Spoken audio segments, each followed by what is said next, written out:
गांव का वातावरण। कहानी एक सुंदर गांव से शुरू होती है जहां हर कोई खुशहाल जीवन जी रहा है। गांव के बीच में एक व्यापारी रहता है जिसका नाम मोहन है। मोहन बहुत अमीर है लेकिन हमेशा उदार और संतुष्ट रहता है। मेरे पास इतना धन है, इतने बड़े घर और नौकर चाकर हैं, फिर भी मुझे सच्ची खुशी क्यों नहीं मिलती? शायद मुझे और धन चाहिए।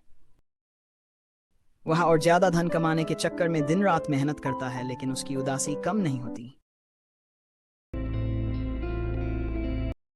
एक दिन मोहन गांव के बाहर घूमने जाता है जहां उसे एक संत मिलते हैं।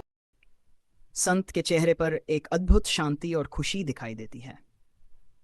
संत महात्मा, आपके पास कुछ भी नहीं है फिर भी आप इतने खुश कैसे हैं?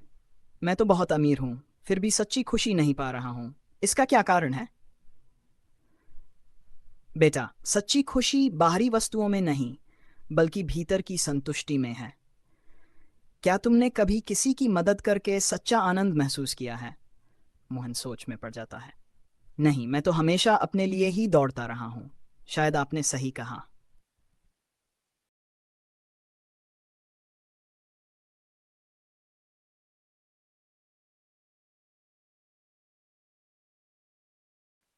गांव के गरीब परिवार से मुलाकात।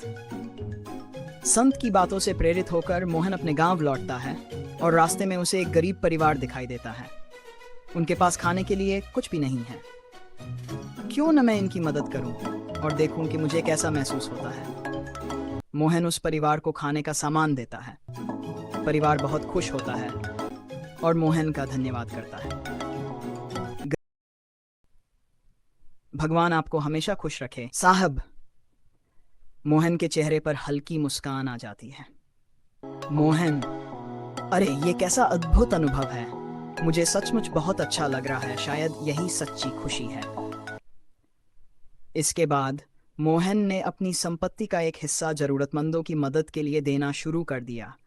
धीरे धीरे उसके मन में शांति और खुशी का एहसास बढ़ने लगा। संत से मिलने जाकर, संत महात्मा, आपने सही कहा था। दूसरों की मदद करने से जो संतोष मिलता है वही सच्ची खुशी है। अब मैं समझ गया हूं कि धन से सच्ची खुशी नहीं खरीदी जा सकती। संत, सच्चाई तो यही है बेटा। जब हम दूसरों की भलाई करते हैं तो हमें भीतर से संतुष्टि मिलती है। अब एक खुशहाल जीवन जीता है और गांव के लोग भी उसे एक आदर्श व्यक्ति के रूप में देखते हैं। उसने दूसरों की मदद से सच्ची खुशी का रास्ता पाया। निष्कर्ष, इस कहानी से हमें यह शिक्षा मिलती है कि सच्ची खुशी बाहरी वस्तुओं या धन में नहीं होती बल्कि दूसरों की मदद और अपने भीतर की संतुष्टि में होती है।